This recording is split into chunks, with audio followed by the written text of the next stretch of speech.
بدايه كده من قبل ما نبدا الفيديو ده هيزعل ناس كتير قوي، وعشان اوضح نفسي هو هيزعل شركات كتير قوي. وبصراحه من هنا ورايح كده الشركات اللي هتتضايق من الكلام اللي يتقال ما تتضايقش، عشان التكنولوجيا بصراحه تطورت تطور فظيع في الموبايل ده تخلي اي فولدبل تاني موجود في السوق ايا كان ماركته ايه ولا من شركه مين اقل كتير قوي من المنافسه. ولكن مش في كل حاجه، هو في 5 حاجات ممتاز وفي 3 حاجات كده محتاج يشد حلو شويه. فمن غير اي تفاصيل كتير، ده الاوبو فايند ان 5 ودي الريفيو تفصيليه للموبايل.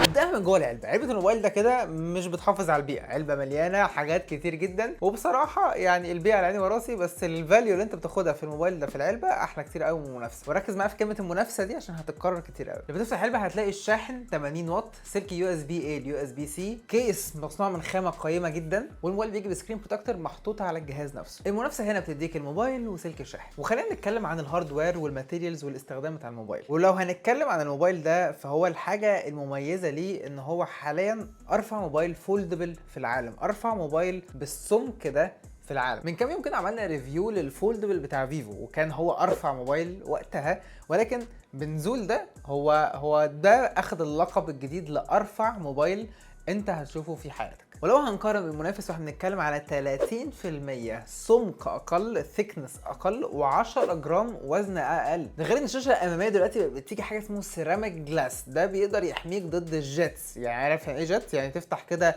خرطوم ميه ببريشر عالي جدا في وش الموبايل ومش هيحصل له حاجه، مش هيتاثر، مش هيبوظ. وده لان الموبايل ده محمي بالاي بي اكس 9. التسعه اللي في الاخر دي هي حمايه الميه، وحمايه الميه هنا تعتبر حمايه قويه جدا. اما بالنسبه لحمايه الاتربه هنا فهي معدومه، هي اكس. الاي بي ريتنج هو حرفين اي بي 65. السته اللي في الاول دي معناها الاتربه، الخمسه اللي بعد كده معناها الميه. ده واخد ريتنج عالي جدا في الميه ولكن صفر في الاتربه، فخلي بالك اي نوع تراب ممكن يبوظ الموبايل ده. الموبايل برده معمول من شكل كده تحسه رخامي شويه، حاجه كده تحسها لذيذه مطيه جميله، بس في نفس الوقت لما تقرا شويه هتعرف ان هي معموله من شويه فايبرز. الفايبرز دي هي تقريبا نوع من البلاستيك، احساسه وملمسه مش بريميوم، مش ازاز، مش حاجه فخمه تتوقعها من اوبو صراحه الحاجات الفخمه دي. ولكن هنا احنا عندنا ملمس تحس اللي هو يعني قليل شويه، ولكن كشكل تحفه. ماسك موبايلك كده قررت انك هتفتحه بقى وتتفرج على الشاشه الضخمه الجميله اللي جوه. اوبو قالت ان الكريز الخط في نص الشاشه ده 10% اقل في طول الكيرف اللي بياخده الشاشه عشان تفتح وتقفل، و50% عمق اقل، او 50% اكثر ضحاله او اقل ضحاله. يعني كلمات صعبه قوي مش عارف اترجمها لكم كده باللغه العاميه، بس هي نارو. ففي الاخر انت العمق بتاعك قل وفي نفس الوقت المسافه قلت، فالكريز عامه مش باينه. الموبايل لما تفتح عليه حاجه منوره كده وتبص كده من الجنب وبص كده من الاجناب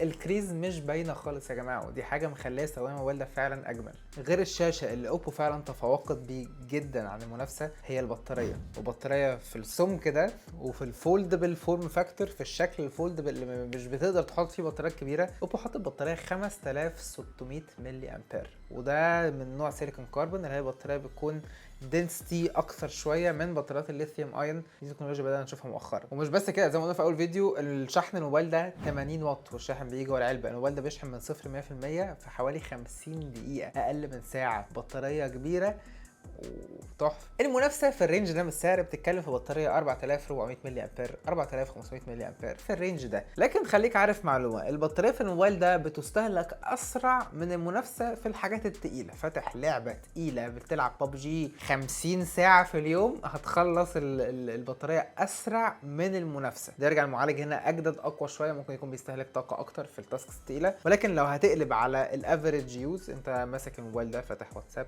فاتح لعبت لعبه صغننه، تفتح خرائط في جوجل مابس ونافيجيشن وحاجات مختلفه، الموبايل ده هيقعد معاك اكتر بكتير طبعا عشان البطاريه اكبر شويه حلوين يعني. او نقطه كمان نسيت اقولها، في وايرلس تشارجنج، في شحن لاسلكي 50 واط، يعني المنافسه بنتكلم في 15. جامد. البطاريه هنا نقطه جامده جدا جدا في الموبايل ده، وبصراحه مش متوقعه بالسمك ده خالص.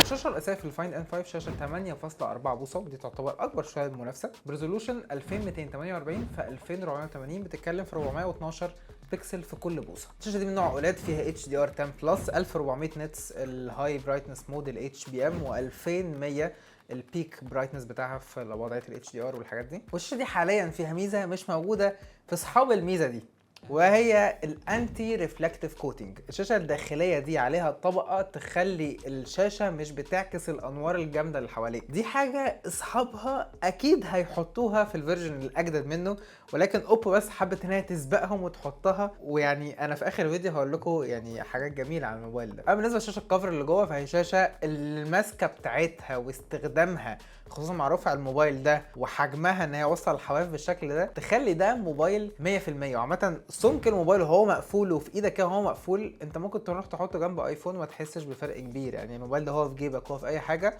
هو عادي، هو موبايل كده. بس لو انا ما قلتلكش ان الموبايل ده بيتفتح، انت ممكن تاخد شويه عشان تدرك ان هو بيتفتح. بصراحه نقطه الشاشات في اوبو مؤخرا، الشاشه الداخليه الخارجيه العمليه والاستخدام لكل اسبكت في الموبايل، بتخليني كده يعني استغرب هو ليه الشركات التانية مش بتجري بنفس السرعه دي. انا عارف ان ماركت الفولدبلز مش بنفس قوه ماركت مثلا الموبايلات العاديه، الموبايلات اللي هي الاسطمبه اللي احنا متعودين عليها، ولكن في مجال الفولدبلز حاليا من بدايه الفيديو لحد دلوقتي كل نقطه اتكلمت عليها تقريبا ده هو احسن موبايل في السوق. مش مجرد المنافسه اللي انا بتكلم عليها، ولكن في السوق كله ده هو اقوى وافضل هاتف انت ممكن تجربه وتشتريه. ولكن خلينا ندخل بقى في السوفت وير. فاينل ان 5 بيجي باندرويد 15 على الكالر او اس 15. سوفت وير هنا سوفت وير لذيذ محترم، تيبيكال اوبو، شبه شويه من الايفون ولسه في لمسات الايفون موجوده هنا. ومن اهم الميزات دي هي الاير دروب، او اوبو هنا مسميها الاو بلس، او الاير دروب بتاع اوبو لايفون. تقدر ان انت تبعت اي فايل انت عايزه عن طريق ابلكيشن او بلس لاي جهاز ايفون طريقه سهله سلسه، مش بنفس سلاسه وحلاوه اير دروب ايفون لايفون، ولكن هي طريقه هنا شغاله وسلسه وحلوه جدا. الفايند ان 5 بيدعم مالتي تاسكينج لحد 3 ابلكيشنز على السكرين مع بعض. المنافسه فيها 4، ده في 3. في ميزه الفايل دوك، حاجه كده تقدر ان انت ترمي فيها ايتم، صوره مثلا عجبتك او اي حاجه، وتسحبها تاني ترميها في الواتساب كونفرزيشن بتاعتك. فلذيذه، كوبي وبيست كده تحطها مؤقتا كده، فايلات، صور، مزيكا، اي حاجه انت بتتخيلها بتاخدها تاني. مع حجم الشاشه الكبير الموضوع التنقل منها بيبقى عملي ولذيذ. في بعض الحاجات البسيطه اللي بتستفزني شويه في سوفت وير اوبو، حاجه مثلا زي ابلكيشن تسمى باب ماركت. ليه انا اكون بدفع في الموبايل ده $2000 ولا $1500 واخد موبايل تحفه، ملمسه تحفه، شيك، خفيف، مش عارف ايه، ويجي لي ابلكيشن غير البلاي ستور كلها اعلانات عشان انزل ابلكيشنز تانية صيني وهندي وحاجات كده مش فاهم. لو انت هتعامل لي كعميل بريميوم وهتديني الحته البريميوم، كمل للاخر يا سيدي، الغي الحاجات دي. يعني الغي فكره ان انا افتح الموبايل الاقي حاجه اسمه شوبي. انا فاهم، انا ممكن امسك اي ابلكيشن لازادا دي وادوس ان انستول مثلا واخد الماركت ده فيه واخليني بلاي ستور بس، ولكن انا عميل دفعت، ما تشغلنيش، ابسطني. واخر حاجه مهمه قوي انك تكون عارفها في السوفت وير، الموبايل ده ليه 4 سنين سوفت وير ابديتس و4 سنين سكيورتي ابديتس، وده يعتبر اقل شويه من المنافسه اللي بقت حاليا 7 سنين في الموبايلات شوف انت بتعرف تعمل ايه وهو بيعرف يعمل ايه. الموبايل ده فيه اي فيتشرز بنت لذينه، ولكن قبل ما ندخل في الحاجات دي خلينا ندخل الاول في اللي بيشغل السوفت وير ده، وهو المعالج، البروسيسور. انت بتتكلم هنا عن اقوى معالج موجود حاليا في السوق، سناب دراجون 8 جن 3، معالج قوي، معالج يعني بيطير الموبايل حرفيا. كبنش ماركس كارقام هو اقوى معالج، وكاستخدام فعلا هو تحفه، احلى اداء ممكن تاخده. سوفت وير بس الانيميشن ستارته تحسها مش بالسلاسه المطلوبه، وانا لازم ابقى بيكي شويه. السلاسه تحفه، الموبايل سريع وكل حاجه، بس لو هنقارنه بقى مع اقوى موبايل موجود، لا السلاسه كان ممكن تكون احلى سنه، ولكن الموبايل ده مش بيقطع معاك. الموبايل ده اعلى سيتنجز في اعلى الجيمز بتحصل عليها. وعامه تجربه الالعاب كشاشه كبيره وبروسيسور محترم تجربه جميله. السماعات بس كده تحسها مخطوفه شويه، طبعا سمك الموبايل ده مش هيقدر يحط فيه سماعه يعني بيزي شويه زي المنافسه، ولكن تحفه. اوبو عامله ابلكيشن في الموبايل ده اسمها الاي اي ستوديو. دي ابلكيشن بتقدر انت تدخل عليها وتعمل حاجات مختلفه، تخليك مثلا متصور مع الفنان الفلاني، او لو عايز تخلق مشاهد من الولا حاجه مثلا زي تشات جي بي تي تقدر تعملها هنا. وبصراحه الصور اللي بتطلع من الموبايل ده من الاي اي ستوديو في ليفل تاني عن اي منافسه موجوده نقطه. هو مش بس كده، بعد ما يطلع لك الصوره ممكن كمان يقترح عليك الانستجرام كابشن، ممكن يطلع لك الكلام اللي تكتبه على الصوره. يعني خلي عندك شويه شخصيه في الموضوع بس. وانت بتعمل كده. وكمان يقدر ان هو ينهانس الصور، يشيل لك نويز، يظبط الادجز بعد ما تصور الصوره من الكاميرا، حطها في اي اي ستوديو هيظبطها لك اكتر. بصراحه يعني روش كول لذيذ، بس مش على طول بيطلع نفس النتائج الممتازه اللي انت متوقعها منه. الاي اي في الموبايل ده بصراحه مبهر في بعض الحاجات، ولكن مشكلته ان هو مش كونسيستنت، مش ثابت، مش طول الوقت هتاخد احسن اي اي اريسر مثلا. ودي مثلا حاجه عمليه جدا. صورت الكنبه عليها ازازه ميه، قررت مثلا لا اشيل ازازه الميه دي، عملت دوريه حواليها كده، قعد شويه حلوين كده يحاول يشيل ازازه الميه، وبعدها قال لي للاسف احنا مش عارفين نشيل الازازه، او شالها وحط مكانها حاجه بليري كده بنفس الشكل. يعني ده المنظر النهائي، وده مش الطف منظر. تحس كان في ازازه هنا وواضح قوي ان هي اتشالت وشكلها معمول. بصراحه الناحيه التانية كانوا بيعملوها افضل شويه وكونسيستنت اكتر شويتين. اوبو برضه عامله لك حاجه اي اي اسمها اوبو اي اي لينك بوست، دي ما ليها علاقه بالشبكه. لما تكون بتعمل مكالمه مثلا والمكالمه دي راح في حته فيها شبكه ضعيفه، الموضوع ده كان اعلنوا عنه من الرينو اللي فات، وكنت مجربه وقعدت اتكلم عنه ان هو يعني كان شغال، بس ما حسيتش بالفرق الرهيب، وما زلت الفرق الرهيب ده مش حاسه هنا باي اختلاف في الفايند ان 5. ندخل في الكاميرات وندخل على طول كده مقارنه مع المنافسه على طول. الاوبو احسن في ايه من المنافسه، والمنافسه احسن في ايه من اوبو.